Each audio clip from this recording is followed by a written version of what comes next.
as you heard, education is really important to me. I'm an education guy.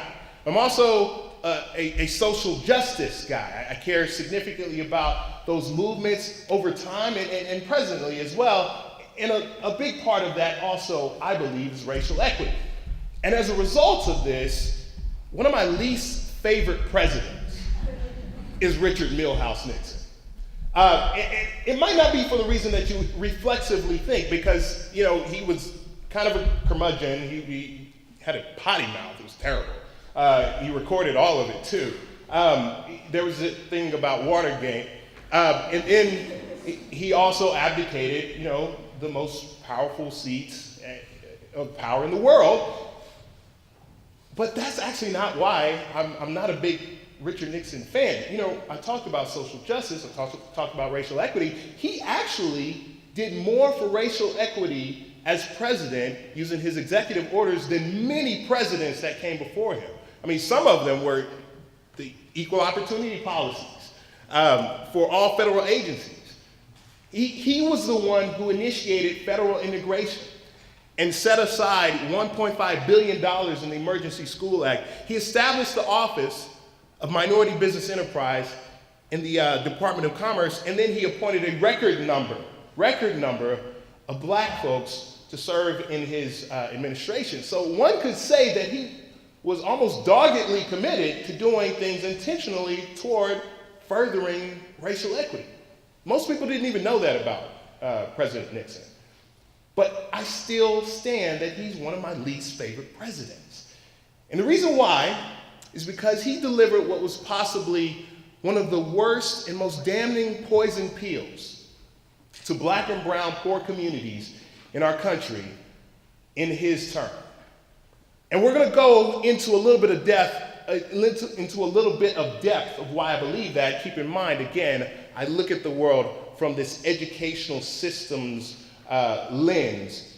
So it's going to make sense when we get there. But let's start off to set the stage with asking a key question. When is the most important time over the course of a student's educational career? So from the time they're born to the time, let's say, they graduate college, I'm just asking, when was the most important time? I'm going to tell you. That's why we're here. Exhibit A.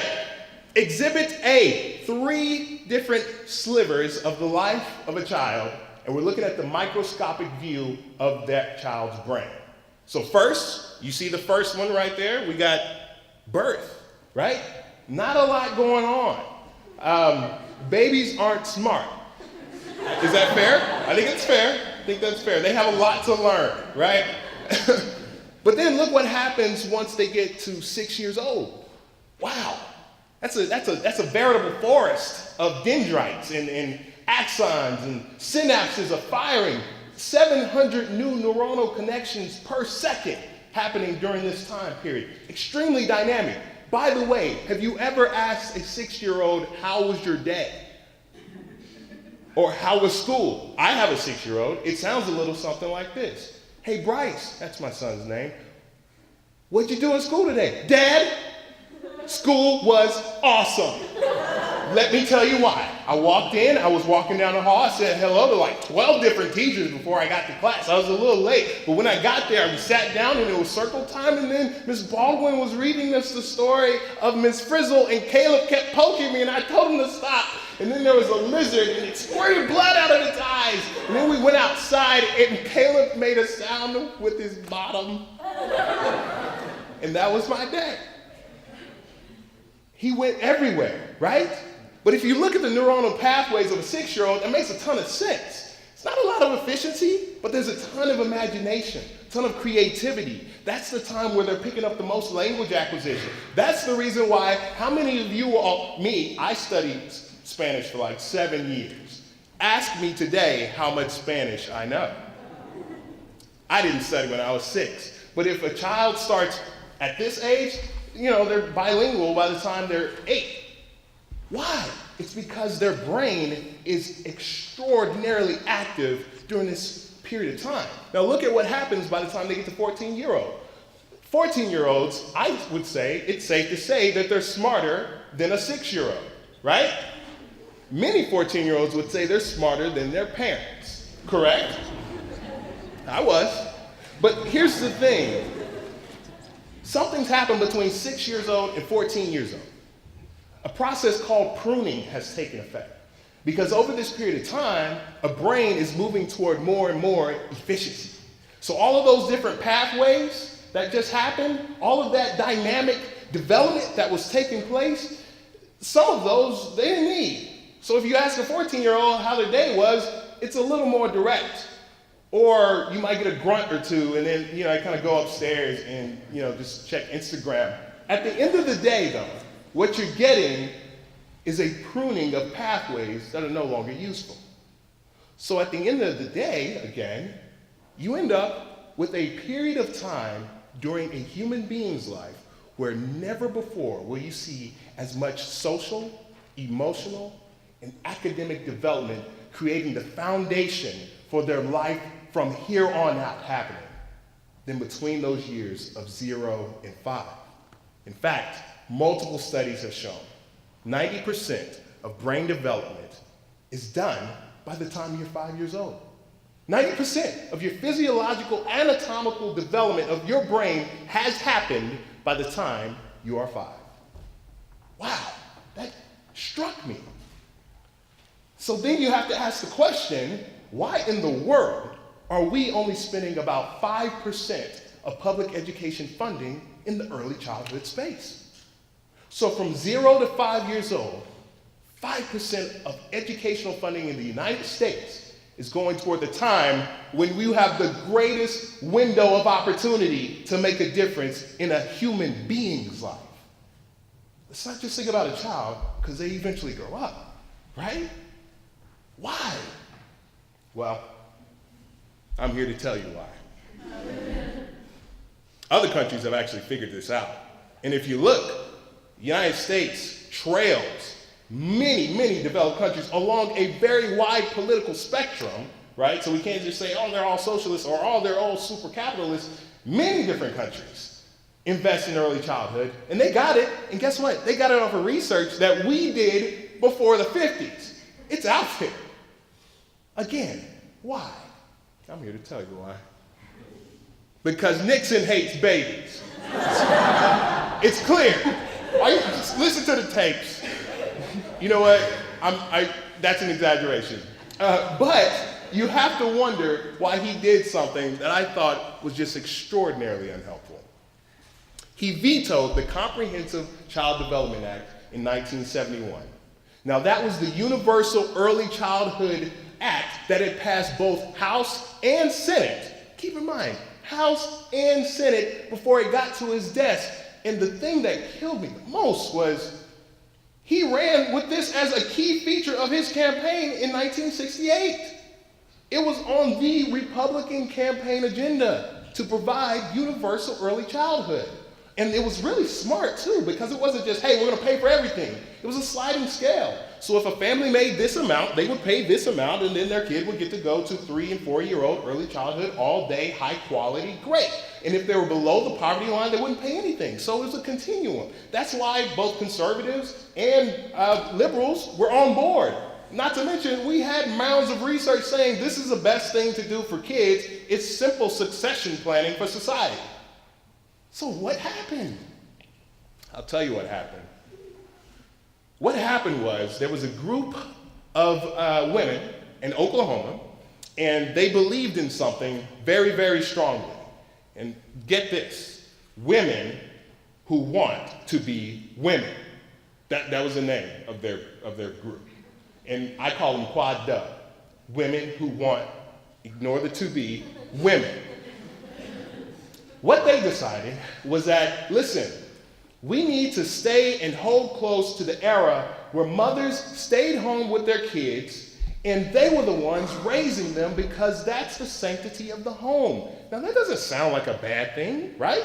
That makes sense, kinda. But then they added a couple extra things, and it's freaking communist for you not to do otherwise. Think about it, we're in the middle of the 70s and 60s. This is a height of the Cold War between Soviet Russia and the United States. Calling somebody a communist, I mean, that's like talking about your mama. You don't do that, right? And if you are the president and they gain enough traction, then you politically capitulate, which is what happened, which is why he flipped from the thing that he said he was going to do to what he actually did. Now, what does this have to do with social justice and racial equity?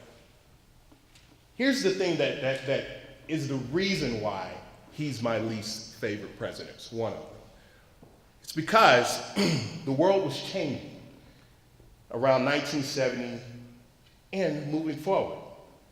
What was happening around that time? More women were going to work. You used to have a few options. You were either homemaker, nurse, administrative assistant, or teacher.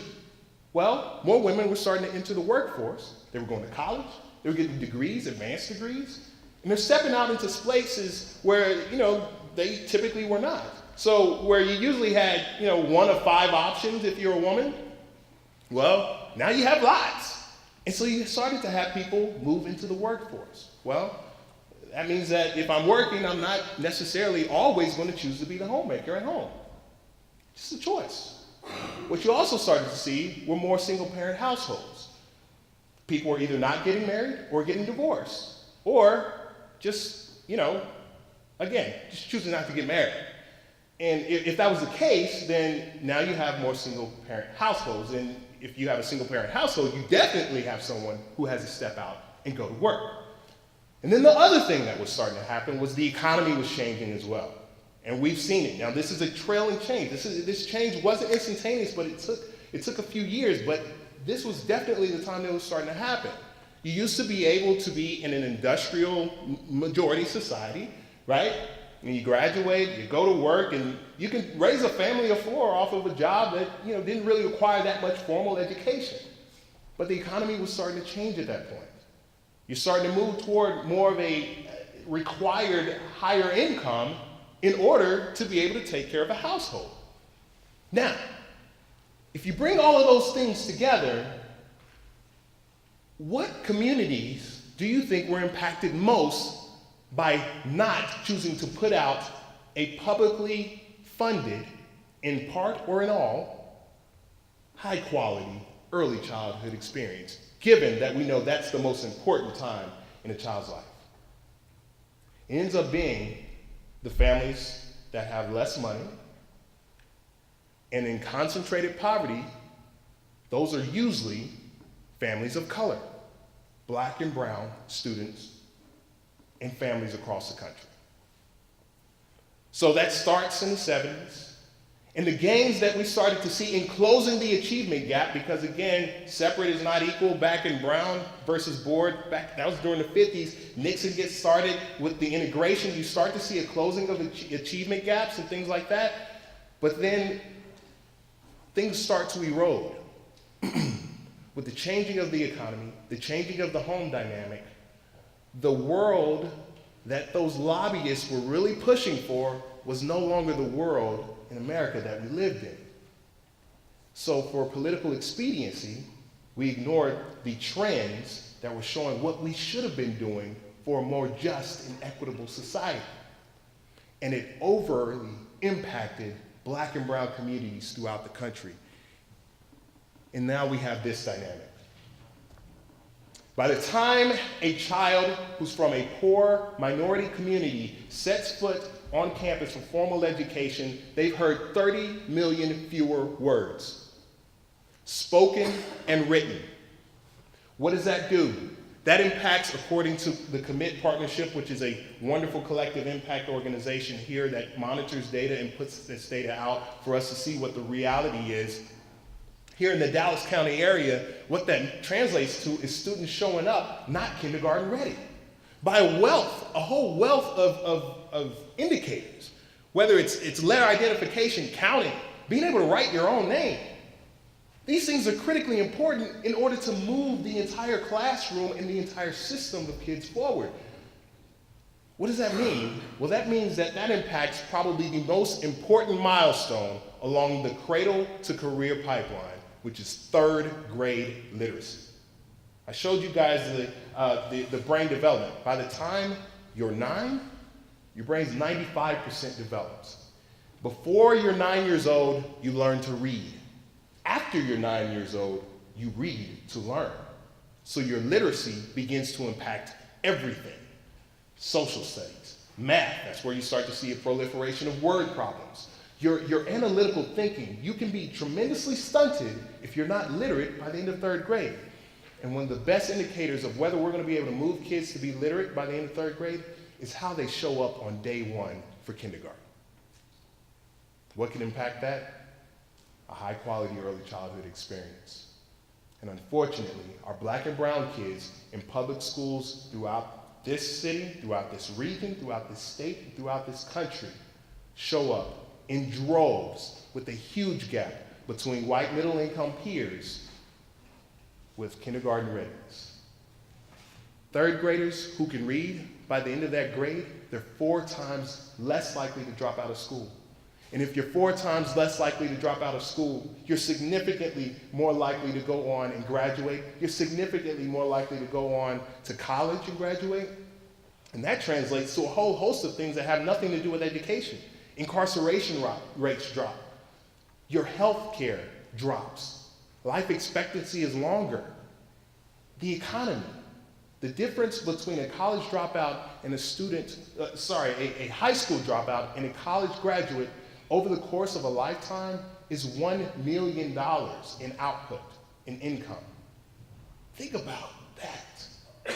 We've had generations where we've been giving up that opportunity to tap into that economic engine.